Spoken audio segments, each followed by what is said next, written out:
Hello everyone, this is Research Article Review Number 2 by me, Carrie Rasmussen. The title of this article is Using Animal-Assisted Therapy to Facilitate Social Communication, a Pilot Study. The purpose of this study was to compare the use of a live animal with a toy animal and a preferred activity to determine if the live animal promoted social communication between a child with a language impairment and a typically developing peer. For this study, they used a live cat named Abby. In reviewing this study, I found a lot of positives. Before getting into the details of the study, a lot of background information was presented. This included information about what a language impairment was, what animal-assisted therapy was, as well as information about past studies using animal-assisted therapy. They were extremely forthcoming in describing all aspects of the study. In describing the study, they included information about what defines improvement, information on the treatment design, as well as detailed information on each participant, each session, and the materials that were used. For this study, a single subject design was used, as well as explained. The explanation given was to enable the flexibility of comparing each patient only with their own progress and allowing for differences between participants. The teachers that were used in this study were blind to the study's purpose to avoid bias.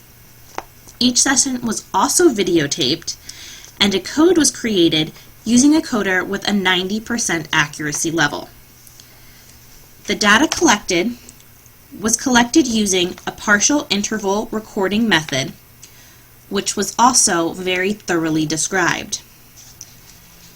33% of all observations were coded by 2 observers, which gave the study an inter-rater agreement of 95%.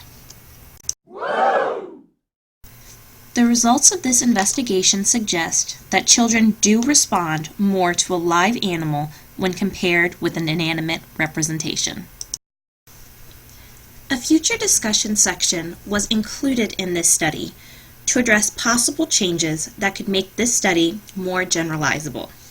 These changes include obtaining a toy preference for the peer, not just the child with a language impairment, increasing the length of treatment from 15 minutes, increasing the length of the study past 12 weeks, as well as alternating the session with different live animals. So instead of using only a cat, possibly using a dog as well.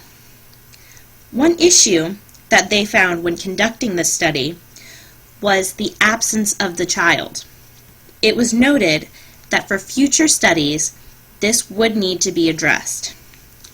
After reading the researchers' critiques, I have very few myself. One would be to use children with the same disability and comorbid disorders. Another would be to have multiple age groups represented. I would also greatly increase the number of participants to allow for greater generalizability. This study only used 3 individuals.